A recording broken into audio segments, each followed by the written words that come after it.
Hey, what's up everybody? Welcome back to the Dirty Water Racing channel. So, updates on the LS header swap.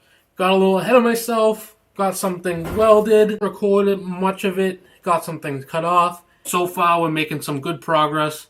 I went ahead, I already started to get these turbo elbows welded. Honestly, I was just too excited to get the welder back out and start welding again.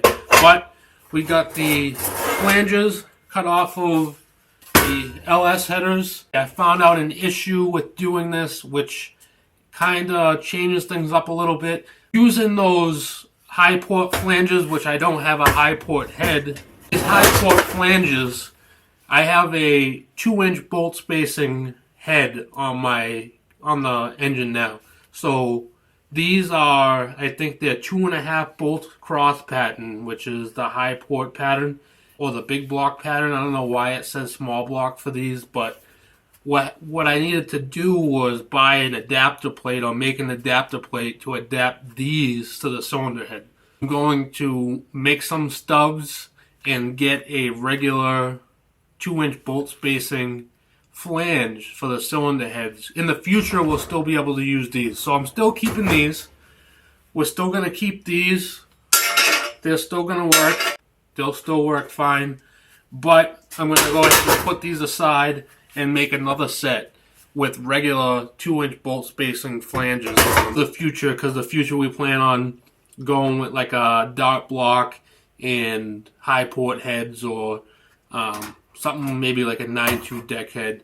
But other than that, we can still start getting other stuff done. Like I finish up these turbo elbows and then make sure they work or fit up to the turbos fine.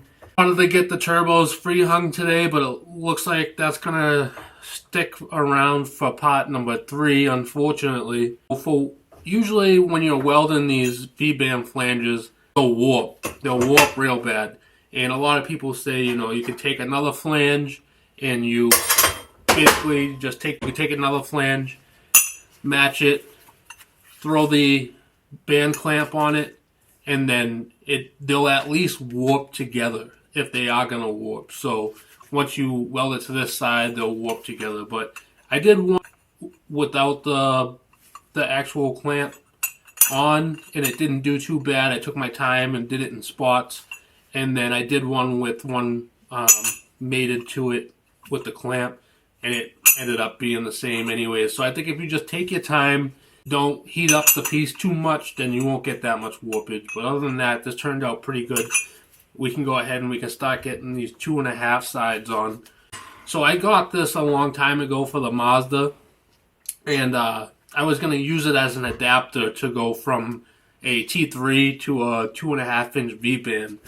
The plus about this is that I'm going to use this as a heat sink and a clamp to keep the turbo side flanges from warping. So I'll clamp those to that like that, and then I'll do my welding, and this flange will act like a heat soak. So it'll take all that heat out of that material to try to keep it from warping very much. And we'll start getting these turbo side flanges welded up, see what else we can do from there. I have a specific stainless steel brush, I have a specific mild steel brush, and I have a specific aluminum brush.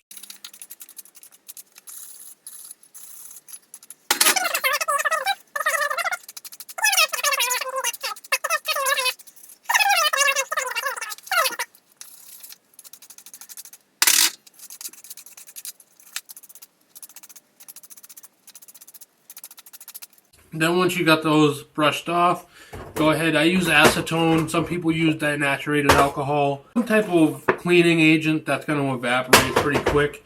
Go ahead and we'll just wipe the flanges down.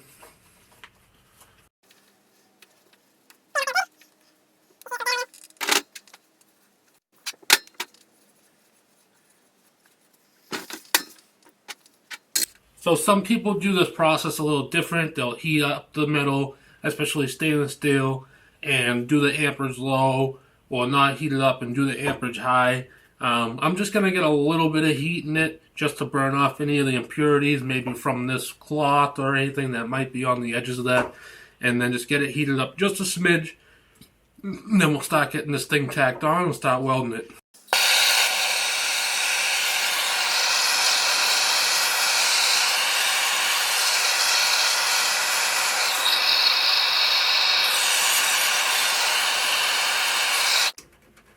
There it is.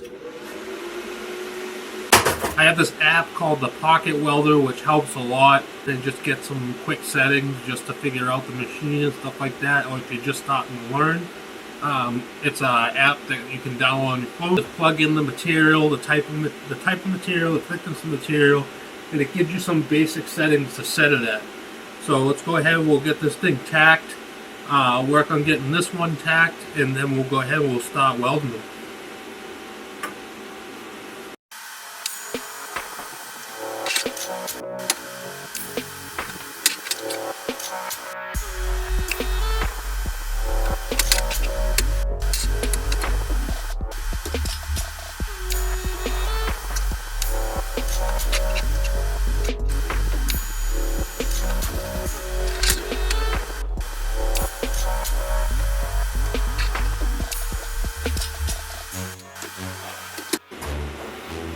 That flange adapter we have,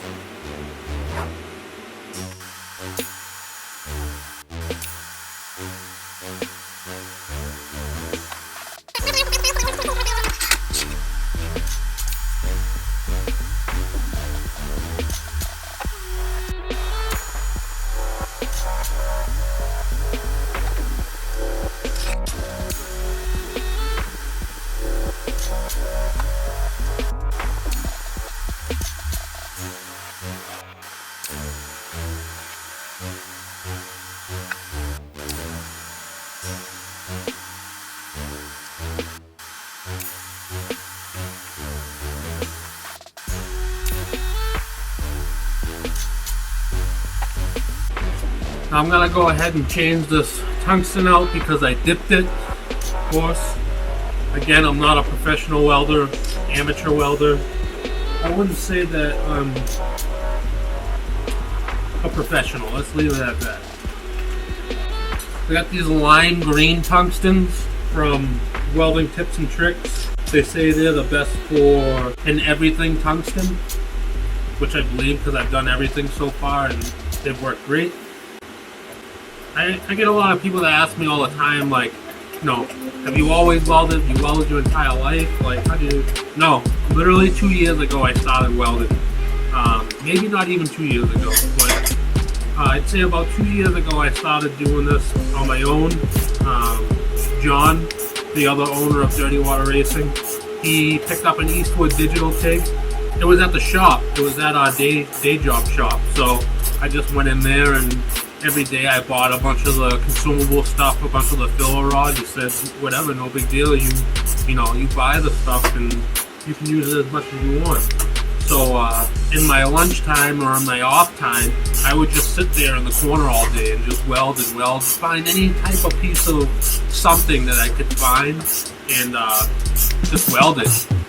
A big thing with welding is practice. That's all I have to say. Just practice, practice, practice. Alright, let's finish up this turbo elbow.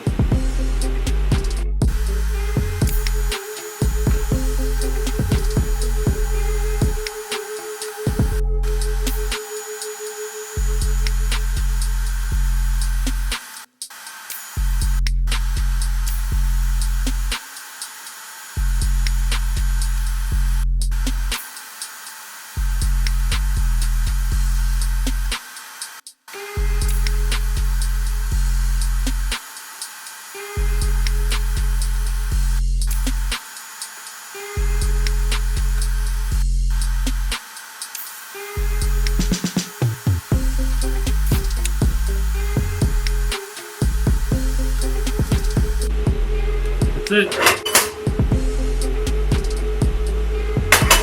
Now is I'm gonna go ahead inside of the lip, gonna do in cross pattern, just like 3 or 4 half-inch long runs on the inside, just for better to have more than not enough. Filler I'm using is ER308L.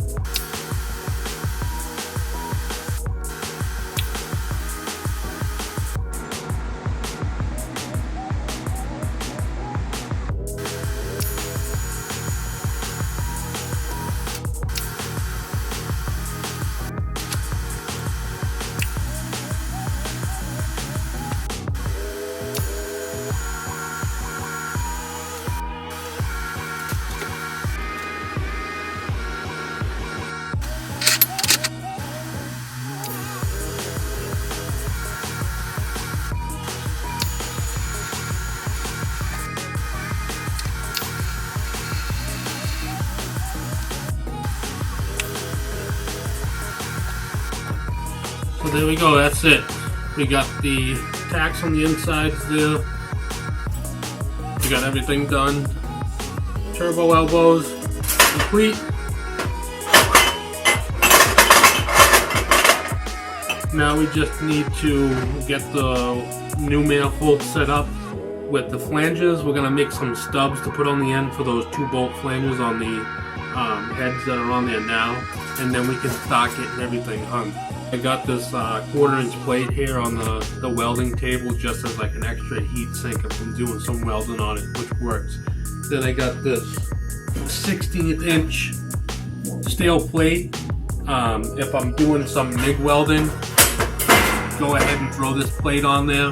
Do the MIG welding so there's no splatter back behind here to get on anything. And it'll keep everything contained as far as splatter. So that was a idea. I might do this around the entire table at some point. Not right now, but this going on now that we got everything in and everything pretty much squared away. There'll be a lot more welding going on. We might put a couple of hangers on these middle poles here, and then that will be the hanger for all our piping material, for all our tubing material. And then within the next couple months we should be building my workstation over there. Hopefully lumber prices go down, which they don't look like they're going to, because plywood is at a premium right now. Be building a workshop over there. It'll have walls, a workbench. Not gonna frame in the entire basement. I'm just gonna put back walls to the workbenches, and then that will be it. But like I said, thank you for watching. Thank you for those that are subscribed.